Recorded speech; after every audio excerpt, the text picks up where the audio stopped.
तो ध्यान की इतनी महिमा है। तो बहुत लोग कहते हैं बाबा हम लोग ध्यान भजन ध्यान करेंगे बैठ करके, तो हम लोग तो गृहस्थ लोग हैं, आप लोगों को कोई काम धंधा तो है नहीं। बाबा जी को क्या काम धंधा है, बस बैठ के खाते हैं ध्यान करते। कहने वाले भी तो ऐसा कहते हैं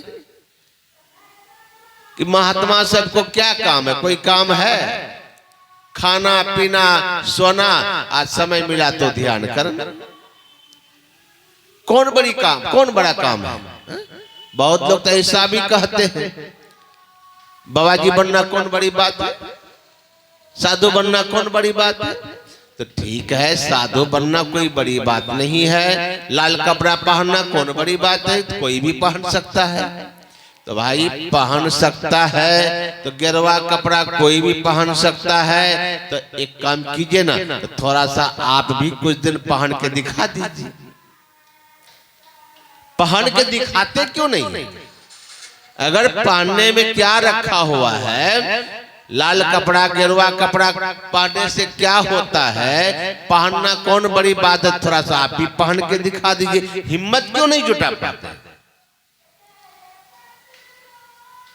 हिम्मत जुटाते हैं थोड़ा बहुत। हम लोग देखते हैं सावन का महीना जब आता है तो कुछ कुछ गेरुआ रंग का कपड़ा पहन के जाते हैं बोल बम करते हुए 2-3 दिन तक, जब तक। लेकिन वो कपड़ा पहने तो जरूर है, लेकिन हम देखिएगा कि उनको उस कपड़ा गेरुआ कपड़ा पहन लिए, लेकिन उनको लगता है कि हम बाबा जी हैं। नहीं, उनको बाबा जी नहीं, वो समझता हम बम हैं। अब बम कब फूटेगा क्या ठिकाना है इसका? वो बम कैसा बम है। और उस समय हम लोग भी जब चलते हैं सड़क में, जब सावन का महीना होता है, तो हम लोगों को भी लोग बम समझता है। सुल्तानगंज जब पार करते हैं तो वहां पर जब देखता है कहीं, उस समय जब क्रॉस करते हैं आसपास में कोई कहिए बम क्या खबर है, तो हम लोग कहते हैं हम लोग बम नहीं है, हम लोग एटम बम है। ये साधारण बम नहीं है जो बम बम तुम लोग करते हो। कपड़ा जो पहन लेता, लेकिन देखिए पीता है गांजा, पीता है सिगरेट, भांग खाता है, धतूरा क्या क्या खाता है, न जाने वो बम बम सब। कपड़ा तो पहन लिया, लेकिन कपड़ा जैसा रहना नहीं आया, रानी नहीं उतार पाया। देखिए कपड़ा पहनना भी आसान है, लेकिन रहनी उतारना बड़ा आसान नहीं है। पूज्य बाबा की वाणी में है कि देखिए, रिझाया खूब दुनिया को, मतलब अब चाहे वेश बना करके रिझा रहे हो कि चाहे प्रवचन दे के रिझा रहे हो, तो रिझाया खूब दुनिया को, बना बहते बहुतों, रिझाया यदि न अपने को, तो रिझा दुनिया को क्या होगा। मतलब देखिए संत मत का क्या ज्ञान है। संत मत का सिर्फ थोथी ज्ञान नहीं है, कहाँ कपड़ा पहन लिए बस हो गए बाबा जी, नहीं। कपड़ा तो वो भी पहना है, लेकिन आचरण नहीं ला पाया। लेकिन संत मत के महात्मा अगर कपड़ा पहन लेगा तो कम से कम उसको तो डर हो ही जाता है।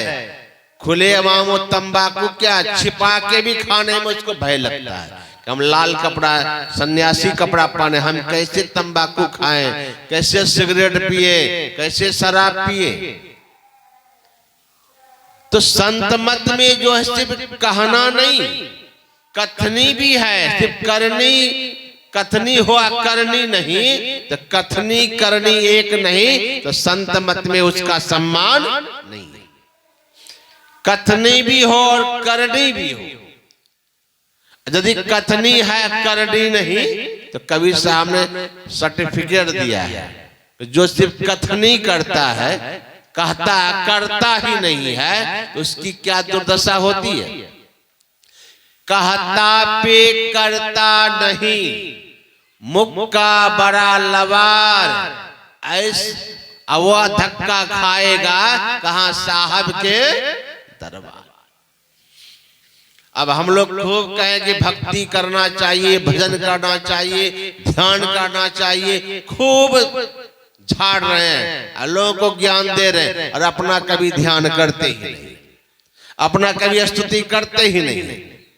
तो कहने से सिर्फ काम नहीं चलेगा। संत मत का ज्ञान है कि कहते हैं तो करना भी पड़ता है जीवन में। सिद्धांत भी चाहिए और प्रयोग भी चाहिए।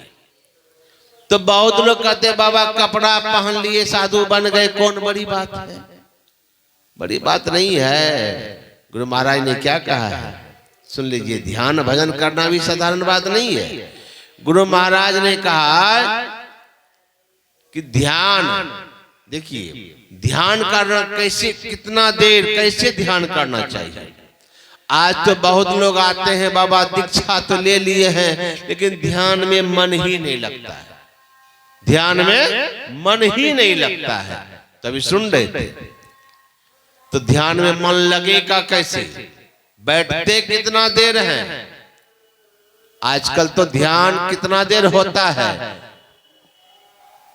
स्नान करेंगे, स्नान करके कपड़ा पहनेंगे और कहेंगे देखो हम स्नान कर लिए हैं, आज जा रहे ध्यान करने के लिए। तब तक भोजन थाल में परोस करके रखो, आके मैं भोजन करूंगा। ये कैसा ध्यान होगा? स्नान करके कपड़ा पहने और ऑर्डर क्या कर दिए कि भोजन परोस के रखना, हम आके भोजन करेंगे, ध्यान करके आते हैं। इतना देर में कितना ध्यान होगा भाई? भोजन परोसने में कितना समय लगेगा? इतना में ध्यानो हो गया। इतना सस्ता ध्यान है कि भोजन परोसा गया उधर, इधर ध्यान हो गया। गुरु महाराज ने कहा कि एक आसन पर बहुत देर तक बैठे बिना ध्यानाभ्यास नहीं हो सकता। अब गुरु महाराज ने ये नहीं कहा है कि 1 घंटा बैठना ही पड़ेगा, 2 घंटा बैठना ही पड़ेगा, 3 घंटा बैठना ही पड़ेगा, ऐसा नियम नहीं दिया। गुरु महाराज ने इशारा किया है। लेकिन इशारा का मतलब कि यदि हमारे पूज्य बाबा महर्षि साई स्वामी जी महाराज के पास एक सज्जन आए और उन्होंने पूछा कि बाबा ध्यान में बैठता हूं लेकिन कुछ दिखाई नहीं पड़ता है। तो पूज्य बाबा ने कहा कि कितना देर बैठते हो? कहा कि 1 घंटा बैठ लेता हूं। तो बाबा ने कहा इससे काम नहीं चलेगा और समय बढ़ा। मतलब अगर 1 घंटा बैठते हैं तो आप 2 घंटा बैठने का अभ्यास कीजिए, और 2 घंटा बैठते तो 3 घंटा बैठने का अभ्यास कीजिए। तो समय को बढ़ाइए। बहुत देर तक एक आसन पर बैठे बिना ध्यान नहीं होगा। अब एक आसन पर बहुत देर तक हम कैसे बैठे? कैसे बैठेंगे? तो आसन में बहुत देर तक वही बैठ सकता है। कौन? तो आसन दृढ़ उसी का हो सकता है जिसका आहार दृढ़ हो। आसन दृढ़, आहार दृढ़। आहार मतलब जो हम भोजन लेते हैं वह भी दृढ़ होना चाहिए। दृढ़ मतलब नापा तुला भोजन होना चाहिए। ये नहीं कि भोज भंडारा हुआ या घर में मलपुआ बना, खीर बना, कचौड़ी बना, दलपूड़ी बना तो 2 खाना चाहिए तो 4 खींच लिए, अब 5 खा लिए। बहुत स्वादिष्ट भोजन बना है, चलो थट थट के। सब दिन थोड़े बनता है। अरे खाइए ना बाबा, खाइए ना। अरे सब दिन थोड़े दलपूड़ी बनेगा, सब दिन तो रोटी खाइबे करते। आज तो 2 चढ़ा के खा लीजिए तो भजन गया। 2 रोटी में भजन गया नहीं। कितनो बढ़िया भोजन, कितनो अच्छा भोजन बने, अगर आप नियम बना के रखे हैं कि हम 2 ही रोटी खाते हैं तो 2 ही खाना चाहिए। जितना भोजन लेते हैं प्रतिदिन नियमित आहार। मैं पूज्य बाबा महर्षि साई स्वामी जी महाराज को देखा करता था सेवा में। कितनों बढ़िया सब्जी बना के दे देते थे थाल में सजा करके, लेकिन वही 2 रोटी खाते थे। कितनों थाल में मैं जलपान कराता था, चना का भूजा, चूरा का भूजा, ये सब थाल में परोस के देता था और सोचता था थोड़ा ज्यादा दे दे तो बाबा ज्यादा खाएंगे, लेकिन नहीं, जितना खाना होता था उतना ही खाते थे। एक दिन बाबा हमसे बोले कि तुम जो इतना जलपान दे देते हो, चना चूरा भूजा बढ़ा बढ़ा करके, क्या सोचते हो हम सब खा जाएंगे?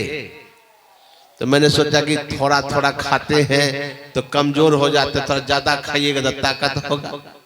तो बाबा ने कहा सुन लो हम कैसे खाते, कितना तुम हमारा थाली में परोस दोगे, हम ये खाने वाले नहीं है। क्यों कि मैं चना का भूजा, देखिए बाबा चना का, गुलाबी चना हम रखते थे। अब पूज्य बाबा को जलपान में संध्या काल में वही खिलाते, तो चना का भूजा जो देते थे थाल में, तो खाने में गुलाबी चना खाने में बड़ा स्वाद लगता था। तो हमको लगा कि बड़ा अच्छा लगता है, तो कभी कभी बढ़ा के दे देते थे। तो बाबा क्या करते थे, छोड़ देते थे। तो छोड़ कैसे देते थे? तो बाबा ने कहा देखो हम चना भी भूजा खाते हैं ना, वो अभी गिनती से खाते हैं। अब गिनती क्या था? तो गिनती क्या था? तो बोला देखो 1 चम्मच में मैं चना भूजा उठाता हूँ, इसमें 5 दाना आता है मेरा। एक बार चम्मच में लगाता हूँ तो 5 दाना आता है। इस तरह से हम 16 चम्मच उठाते हैं। तो 16 चम्मच में 16 पंचे 80, तो 200 दाना दे दो ना, क्यों नहीं, लेकिन हम 80 चम्मच 80 दाना उठाएंगे, 16 बार चम्मच उठाएंगे, 57वां चम्मच छोड़। लेकिन हम लोग खींच लेते हैं, खाने वाले खाते भी हैं, नहीं खाते सो खाते, खूब खाते हैं। कुप्पा घाट में सुनता हूँ कि गुरु महाराज के समय अभी भी भंडारा होता है, नहीं होता सो बात नहीं, अभी भी भंडारा होता है कुप्पा घाट में, प्रतिदिन भंडारा होता है। और उसमें भी गुरु महाराज के समय होता था। कभी कभी शुद्ध घी का पूरी बुनिया भंडारा होता था। सुनता हूँ बगल में एक है खाने वाला हदिया, जिसको पेटवा कहिए, वो खाने वाला को पता चल जाता था कि आज कुप्पा घाट में पूरी बुनिया का भंडारा, वो भी शुद्ध घी में। वो आता था और बैठ जाता था खाने के लिए, तो एक ही बार में सुनता हूं 200 पूरी लेता था, अब 5 किलो बुनिया, दही, सब्जी, इतना खाता था कि उठ नहीं पाता था, तो पकड़ के उठाता था। अब इतना खाने वाला आदमी भजन करेगा? इतना खाने वाले से भजन नहीं होगा। आसन दृढ़, आहार दृढ़। आसन उसी का दृढ़ होगा जिसका कि आहार दृढ़ होगा, अर्थात नपा तुला भोजन होना चाहिए। साथ साथ हमारे गुरु महाराज की आज्ञा है कि आप भोजन जो करते हैं, भोजन का असर भी आपके भजन पर पड़ता है। इसलिए गुरु महाराज ने कहा खान पान को प्रथम संभालो। अगर भजन बनाना चाहते हैं तो भोजन को सुधारना पड़ेगा। तो मतलब क्या, खाली मांस मछली छोड़ दिए तो भोजन सुधर गया? नहीं महाराज, इससे भी काम चलने वाला नहीं है। आप भात दाल रोटी सब्जी ही खाते हैं, लेकिन अगर आप सच्चाई और ईमानदारी की कमाई से नहीं खाते हैं तो फिर आपका भजन नहीं होगा, नहीं होगा भजन। जैसा खाएंगे अन्न वैसा होगा मन। हम लोग जानते हैं कि भीष्म पितामह के बारे में प्राय लोगों को पता है, उनको इच्छा मृत्यु का वरदान था और अखंड बाल ब्रह्मचारी थे भीष्म पितामह। लेकिन जब भीष्म पितामह बाणों की सैया में थे तो भगवान कृष्ण ने कहा पांडव से, देखो पितामह अभी भी शरीर नहीं छोड़े, अभी बाणों की सैया में है, और आज भीष्म पितामह के जैसे कोई ज्ञानी नहीं है, इसलिए उनसे कुछ ज्ञान लेना चाहिए। और अंतिम में कुछ चलो सब कोई मिल करके पितामह से कुछ ज्ञान हासिल कर लेते हैं। पांडवों को लेकर के भगवान कृष्ण आए कुरुक्षेत्र के मैदान में, जहां पितामह बाणों की सैया पर लेटे हुए थे। और जब आए पांडव लोग, तो भगवान कृष्ण ने कहा पितामह से कि पांडव आए हैं और आप इन्हें ज्ञानो उपदेश कीजिए, ज्ञान की शिक्षा दीजिए, क्यों आपके समान अभी कोई ज्ञानी नहीं है। तो भगवान कृष्ण ने जब कहा, तब भीष्म पितामह ज्ञान का उपदेश देने लगे। राजधर्म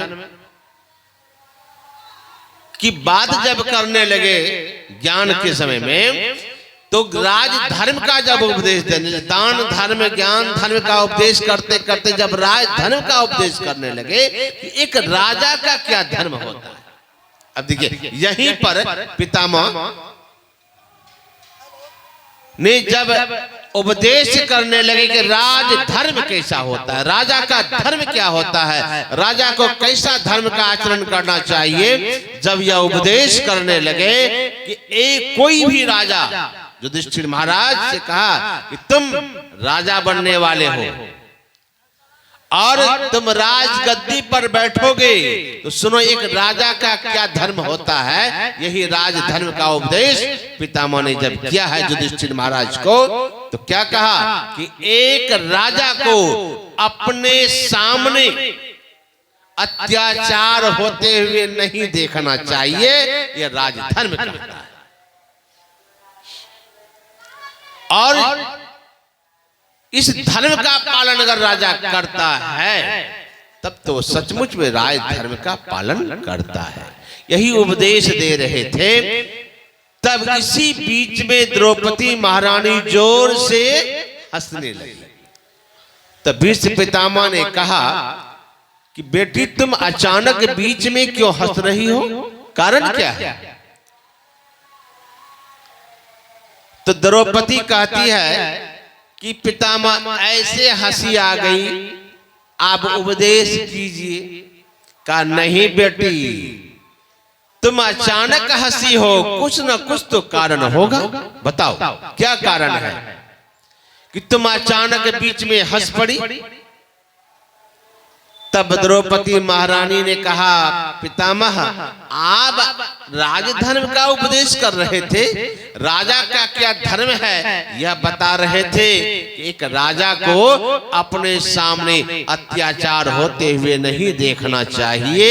यही उपदेश जब आप कर रहे थे, तो मुझे उस दिन की बात याद आ गई। कब? जब मुझे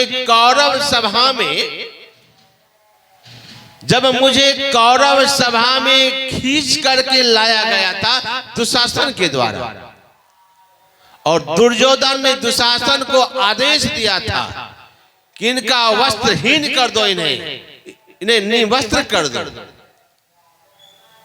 तो मैंने सहायता की भीख मांगी थी। पहले तो मैं अपने पति की ओर नजर उठा के देखा, लेकिन पांचों पति मेरे सिर झुका लिए। फिर मैंने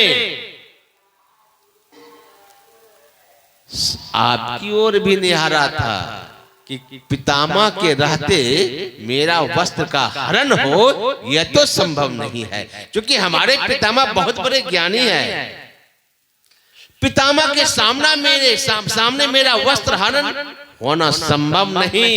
लेकिन दुशासन आपके सामने मेरे साथ दुर्व्यवहार किया, अत्याचार किया, हमारे पति के साथ अत्याचार किया दुर्योधन ने, और दुशासन ने भी हमारा साड़ी खींच करके मुझे निवस्त्र करने का प्रयास किया। लेकिन उस सभा में सभी राजा लोग बैठे थे, आप भी बैठे थे।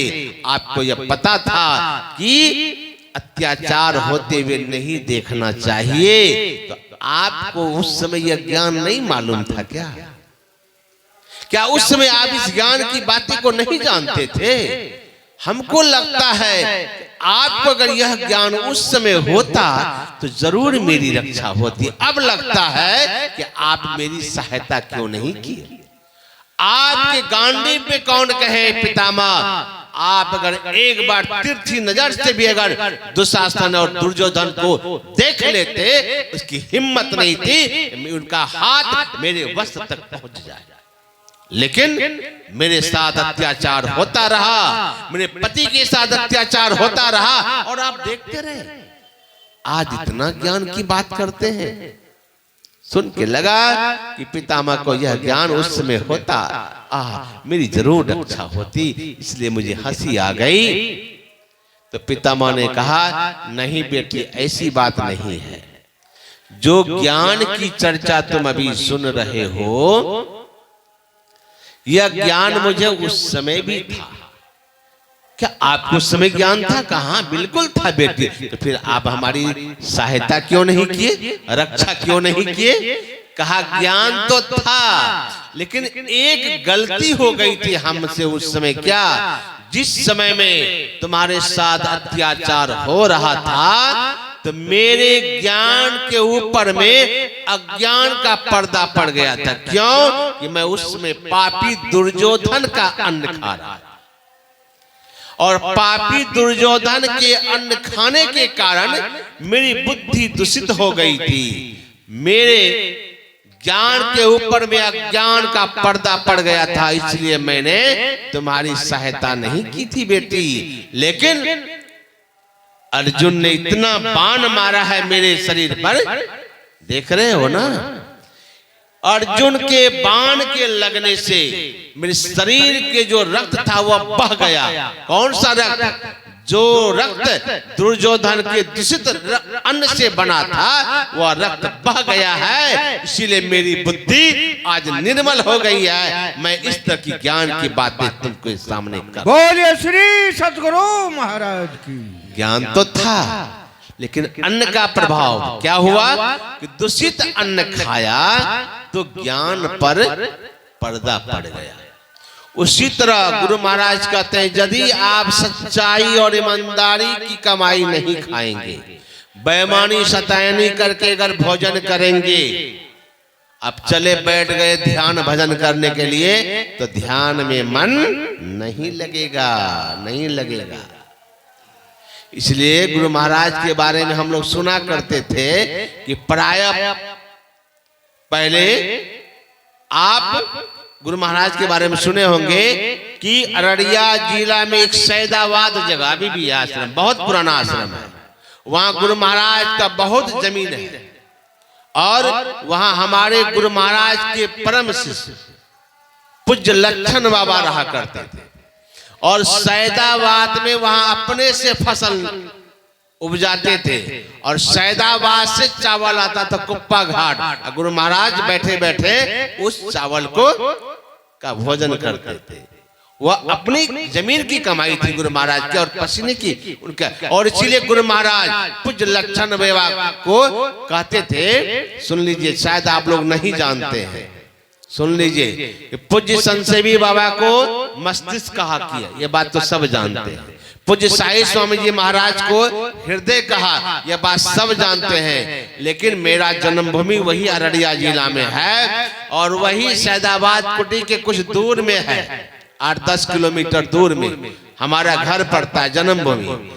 मैं उस जगह का रहने वाला हूँ। गुरु महाराज उस पूज्य बाबा लक्षण बाबा जो कमा कमा के धन उपजा करके भेजते थे कुप्पा घाट, तो गुरु महाराज पूज्य लक्षण बाबा को कहते थे, लक्षण मेरा बेटा है, वो कमाता है और मैं खाता हूँ।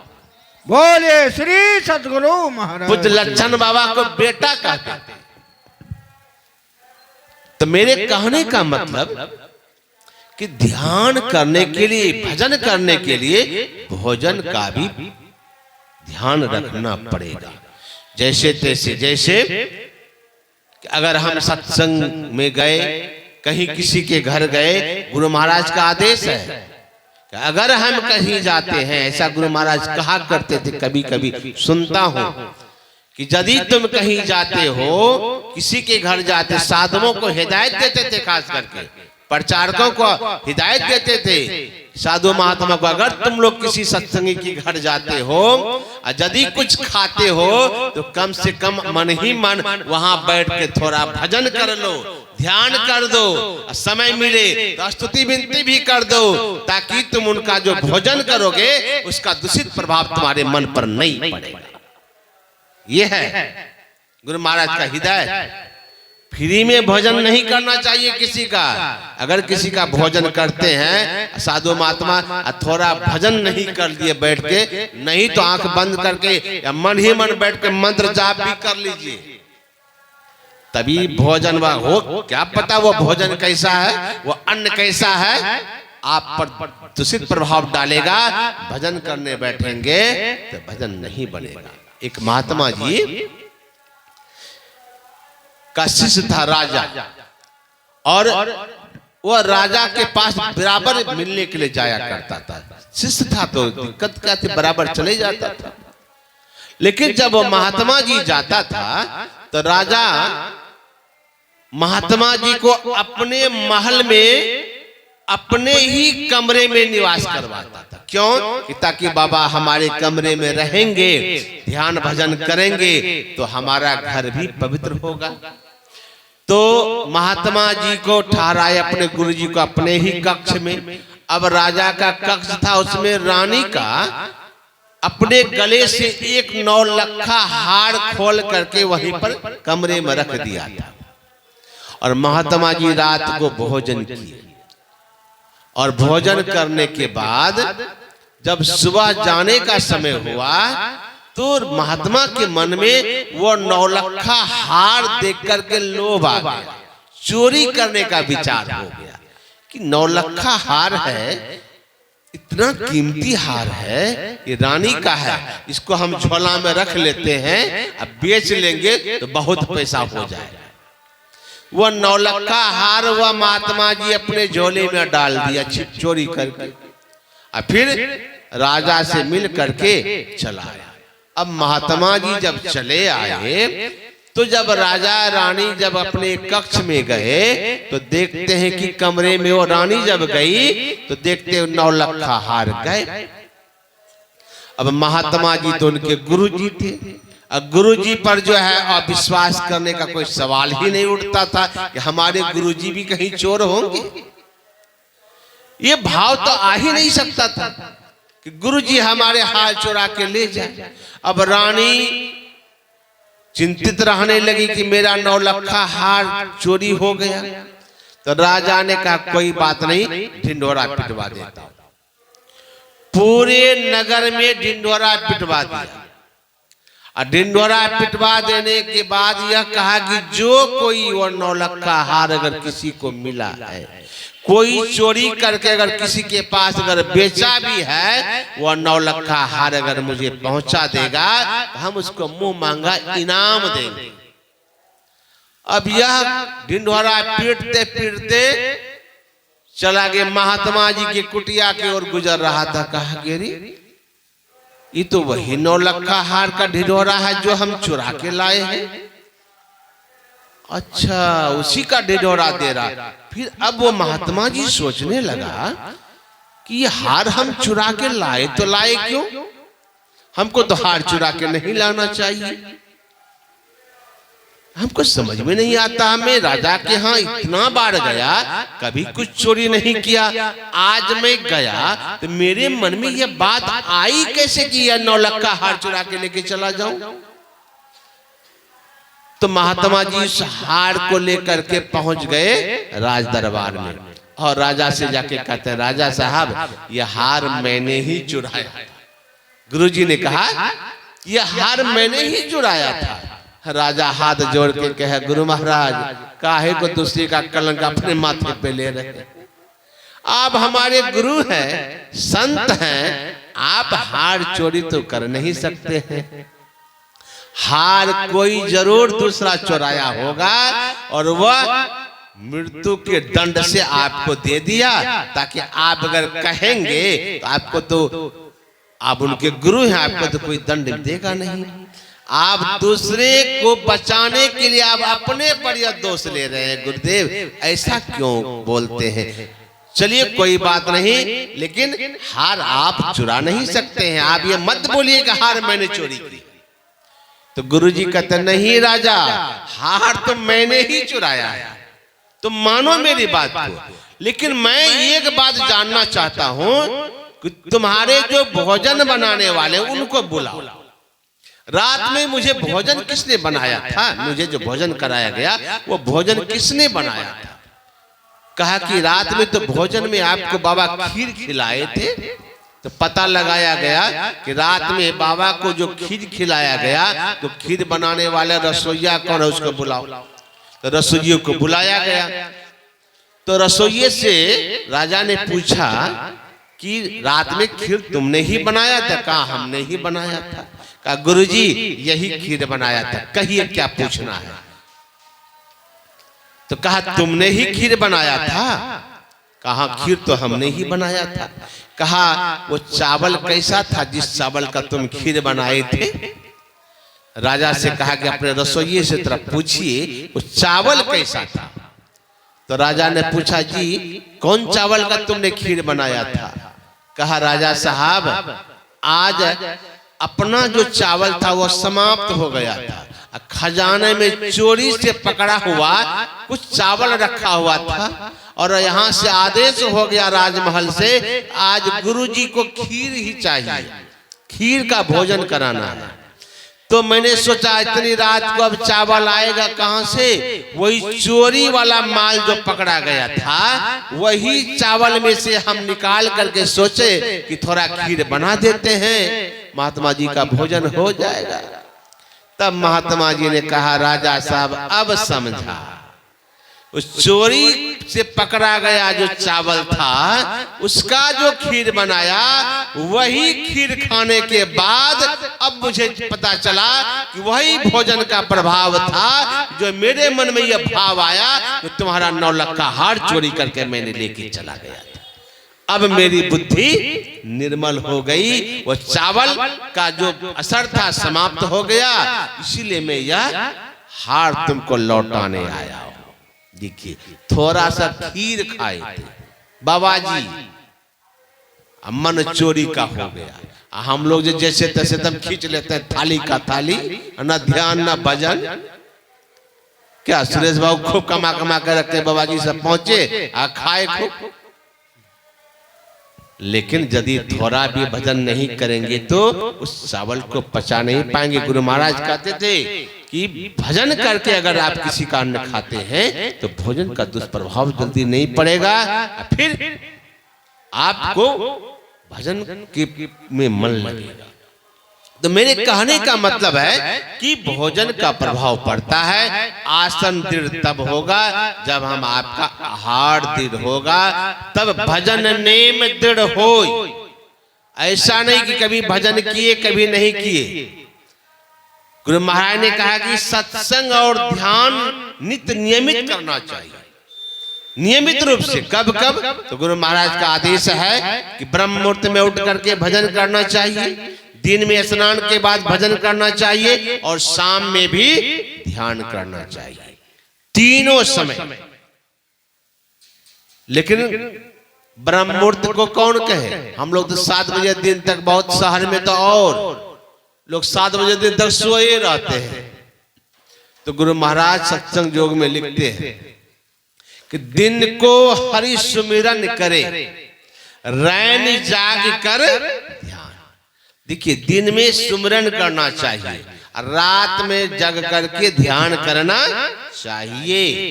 और ध्यान कौन करेगा? का भूख राखी भोजन करो तजी सोवन को बाण। रात में कौन जगेगा? जो आधा पेट भोजन करेगा। भरपेट भोजन करेगा तो रात में जग नहीं सकता है, उससे ध्यान नहीं बनेगा। कहा अगर रात में तुम जग करके भजन नहीं कर सकते हो, 4 पहर नहीं जगी सके, तो आधी रात सो जाग। आधे रात में जग करके भजन करना चाहिए।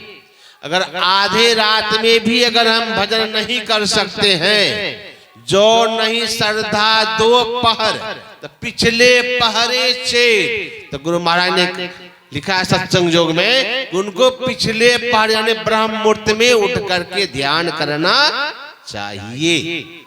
यदि हम ब्रह्म मुहूर्त में उठ के ध्यान नहीं करते हैं तो गुरु महाराज सत्संग योग में लिखे हैं कि जागे ना पिछले पहर, करे न गुरुमत जाप, मुंह फाड़े सोवत रहे, ताको लागे पाप। अब तो कहते बाबा हम कोई पाप नहीं करते हैं, हम दीक्षा लिए हैं गुरु बाबा से, कोई पाप नहीं करते, या मुंह फाड़ के सोए हैं, पाप हो रहा है। और जब पाप होगा तो हमारे स्वामी रामकृष्ण परमहंस महाराज ने कहा है कि सूते में थोड़ा सा गांठ हो तो सुई में हम उसको पिरो नहीं सकते। उसी तरह थोड़ा सा भी विषय वासना हो, चाहे पाप हो, अगर करने वाला व्यक्ति है उससे कभी ध्यान हो नहीं सकता है, ध्यान नहीं बनेगा आपको। तो गुरु महाराज ने कहा कि तुम ब्रह्म मुहूर्त में उठ के भजन करो, दिन में स्नान के बाद ध्यान करो, शाम में ध्यान करना चाहिए, समय निकाल के नित्य नियमित ध्यान करें। तो फल क्या मिलेगा? कभी सुन रहे थे मानस जाप, मानस ध्यान करने के बाद क्या फल मिलता है? अरे जिसका मंत्र का जाप करेंगे वह आवाहन होता है, जिस नाम का जाप करते हैं उसी के अनुरूप ध्यान भी करना चाहिए। ऐसा नहीं कि काली का नाम हम जप रहे हैं या राम राम जप रहे हैं या शिव बाबा का ध्यान कर रहे हैं, ऐसा नहीं करना चाहिए। जिसका भी अवलंब लीजिए, गुरु महाराज की वाणी में है कि आपको जिस पर निष्ठा है उस नाम रूप का सहारा ले सकते हैं।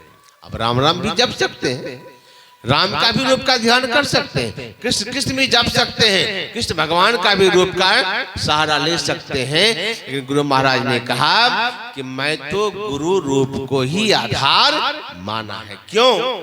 इसलिए कि जितने भी रूप हैं भगवान राम के, भगवान कृष्ण के, सब काल्पनिक रूप हैं। जितने भी रूप हैं सब काल्पनिक।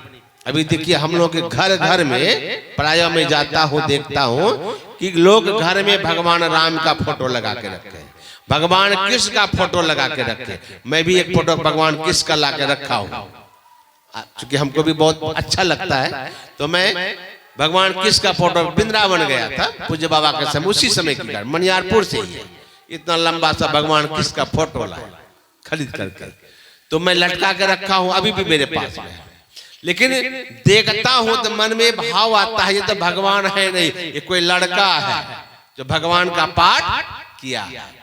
लिखिए यही होता काल्पनिक रूप में। अब जैसे देखिए अभी भगवान कृष्ण का जो फोटो मिल रहा है वो कौन है? एक नीतीश भारद्वाज, जो कृष्ण का रोल के महाभारत में आज उन्हीं का नीतीश भारद्वाज कृष्ण का पाठ किया, उन्हीं का फोटो सब जगह बिक रहा है। अब देखिए नीतीश भारद्वाज कैसे हैं? एक हीरो है। कैसा है वो? हीरो है। हीरो है वो एक बार आए मथुरा वृंदावन आए तो वहां लोगों को पता चला कृष्ण भगवान आए, मुंबई से कृष्ण भगवान आए, तो सब कोई गए देखने के लिए कि कृष्ण भगवान आए हैं। लेकिन वहां जब गए देखने के कुछ माई तो थाल में आरती सजा के भी गई कि भगवान आ रहे हैं, आरती उतारेंगे। और वहां थे नीतीश भारद्वाज, वो जब आए तो सबको लगा भगवान ना आ रहे, तो भगवान के वेश में होंगे। वहां सब कोई क्या देखा, शर्ट फुल पैंट पहने हैं, नीतीश भारद्वाज खड़े हैं। लोग कहा कि भगवान आ रहे हैं, तो फुल पैंट शर्ट पहने हुए हैं। तो कुछ माई तो गई थी आरती उतारने के लिए, तो नीतीश भारद्वाज ने कहा हे माई हम भगवान है नहीं, हम तो भगवान का पाठ किए थे, हम भगवान का पाठ किए थे। अब उनको लोग भगवान मान रहे, अब उनका रूप का ध्यान करेंगे। अब वे सिगरेट पीते हैं, तंबाकू खाते हैं, मांस मंदिरा का सेवन करते हैं। अब उनका रूप का चिंतन करेंगे, उनका रूप का ध्यान करेंगे, उनका गुण आप में आएगा कि नहीं आएगा? निश्चित आएगा। जिनका ध्यान करेंगे उनका गुण आपके अंदर में आएगा। रावण से सभी राक्षस ने एक बार कहा सभा में कि हे लंकापति, आप सीता को हरण करके लाए, किस लिए? वासना के कारण ना। तो आप रावण के रूप में जाते हैं तो सीता आपके ओर देखती तक नहीं है। सीता आपकी ओर देखती नहीं है। तो एक काम कीजिए, आप तो मायावी हैं, रूप बदलना भी जानते हैं, तो आप राम का रूप बना लीजिए, चले जाइए सीता के पास। सीता समझेगी राम आ गए, आप अपना वासना बुझा लीजिएगा। तो रावण ने कहा ये बात तुम कहोगे तब, हमको नहीं पता है, हम भी जानते हैं। जानते ही नहीं है, मैंने एक दिन यह कोशिश भी किया। क्या कोशिश किया? मैंने सोचा कि रावण के रूप में जाता हूं तो सीता मेरी ओर देखती तक नहीं है, तो मैं राम का ही रूप बना के जाऊंगा। तो मैंने सोचा राम का रूप बनाने के लिए तो राम का ध्यान करना था, तो मैंने बैठ करके राम का रूप बनाने के लिए राम के रूप का चिंतन करने लगा, ताकि हूबहू मैं राम बन जाऊं। क्या कहूं, जब मैं राम का रूप बनाने के लिए राम के रूप का ध्यान करने लगा, और जैसे हूबहू भगवान राम का जब वो ध्यान किया, का जैसे मैं ठीक ठीक राम का रूप का ध्यान करने लगा, राम का रूप जैसे मेरे सामने आया, वैसे ही सीता को पाने की इच्छा ही मेरे अंदर से समाप्त हो जाती थी। क्यों? अरे राम का रूप बनाया, का ध्यान किया, राम का रूप बनाने के लिए, तो अंदर से सीता को पाने की इच्छा क्यों समाप्त हो जाती थी? इसलिए भगवान राम निर्विकारी महापुरुष थे। इसलिए जो निर्विकारी महापुरुष का ध्यान करेंगे उनका मन भी निर्विकार होगा, उनका मन भी निर्विकार होगा। इसलिए गुरु महाराज ने कहा जैसे तैसे का ध्यान नहीं करना चाहिए। ये नहीं कि जैसे तैसे का ध्यान शुरू कर दिए, ऐसा नहीं। इसलिए हमारे यहाँ संत मत में यह नियम है, किसी से भी दीक्षा लीजिए, लेकिन ध्यान सदगुरु का ही रूप का बताया जाता है। इसलिए कि सदगुरु महाराज हमारे निर्विकार महापुरुष थे। अगर सदगुरु का रूप का ध्यान करेंगे तो हम आपका मन भी बिल्कुल निर्विकार हो जाएगा, बिल्कुल निर्विकार हो जाएगा। तो मानस जाप मानस ध्यान करेंगे तो फिर दृष्टि योग की साधना कीजिए। दृष्टि योग की साधना करेंगे, यह काम बड़ा कठिन है, इसको दम का साधन कहते हैं। सदयोग की साधना को सम का साधन कहते हैं। यह वही कर सकता है। दम का साधन है इंद्रिय का निग्रह, और सम का साधन है मनोनिग्रह। दृष्टि योग तो हम जैसे तैसे रह के थोड़ा अभ्यास कर भी सकते हैं, लेकिन गुरु महाराज ने कहा है शब्द योग की साधना वही कर सकता है जो ठीक ठीक जो अष्टांग योग में यम नियम का पालन बताया गया है, यम और नियम का जो पालन करेगा वही व्यक्ति शब्द योग की साधना भी कर सकता है। यम नियमहीन पुरुष कभी शब्द योग की साधना नहीं कर सकता है। कई यम नियम क्या है तो यों ही संक्षेप में जान लीजिए। सदाचार, शिष्टाचार, सुचाचार, संक्षिप्त रूप में समझिए। जो सदाचारी होगा, जो शिष्टाचारी होगा, जो सुचाचारी होगा। सुचाचारी, सदाचारी मतलब सदाचार का मतलब होता है झूठ, चोरी, नशा, हिंसा, बेविचार। जो 5 पापों को छोड़ दिया वो हो गया सदाचारी। शिष्टाचारी का मतलब समझ नहीं रहे हैं कि बड़ों को सम्मान देना।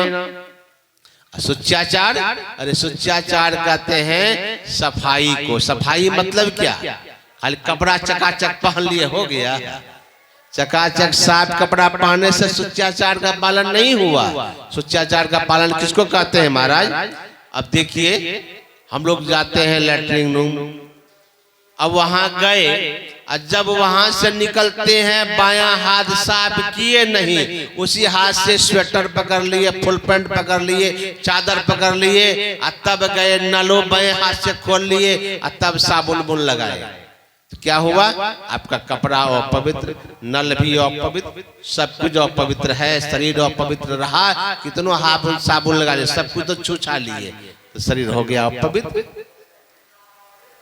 मतलब यह सुचाचार का पालन कैसे करना? यदि हम बाथरूम जाते हैं, शौचालय जाते हैं, तो बायां हाथ से तब तक हम कपड़ा को स्पर्श नहीं करें, नल को नहीं छुए, जब तक कि हम साबुन से 3-4 बार उसको साफ नहीं कर लेते हैं, या मिट्टी से हम साफ नहीं कर लेते हैं, चाहे जो भी हैंड वॉश हो, जब तक हम साफ नहीं कर लेते हैं तब तक इस हाथ से किसी चीज को स्पर्श नहीं करना चाहिए। और बाद में देखिएगा, माई लोगों को मैं देखता हूँ स्वभाव, बाद में मुंह में उंगली बात करे, मुंह में आंचल के दांत से आंचल पकड़ लेगी। ये क्या है? ये शिष्टाचारहीन है। अब आंचल साड़ी को दांत से पकड़ लिए, अपने कपड़े को दांत से पकड़ लिए, मुंह में उंगली ले लिए, तो ये शिष्टाचार का पालन नहीं हुआ। मतलब आपको पवित्र से रहना पड़ेगा। सफाई, कपड़ा साफ रखना ठीक बात है, लेकिन सब शिष्टाचार का मतलब है शरीर भी पवित्र होना चाहिए। बाबा नानक के वचन में है कि सूचे भारे साचु समावे बिरले सूचाचारी, अर्थात पवित्र बर्तन में ही पवित्र चीज का निवास होता है। अगर हम पवित्र परमात्मा का चिंतन करना चाहते हैं, पवित्र परमात्मा का ध्यान करना चाहते हैं, तो शरीर को भी पवित्र रखना पड़ेगा। हम पेशाब करते हैं, पानी का लेना चाहिए, अगर आपको लगे तो पैर हाथ धोना चाहिए। मैंने तो पढ़ा है कि लघु शंका पेशाब अगर कोई करता है, जब तक अगर 3 बार अगर वो मुंह से पानी से कुल्ला नहीं कर लेता है, तब तक वो शरीर पवित्र नहीं माना जाता। ऐसा नियम है। तो शिष्टाचार का बहुत ऐसे पालन नियम है, तो तीनों का पालन होना चाहिए। सदाचार, शिष्टाचार, शिष्टाचार, तीनों का जो पालन कर लिया, समझिए यम नियम उसका हो गया। और यह सत्संग का कार्यक्रम MMB चैनल पर भी YouTube में चल रहा है। घर बैठे भी इस सत्संग का कार्यक्रम सुन सकते हैं।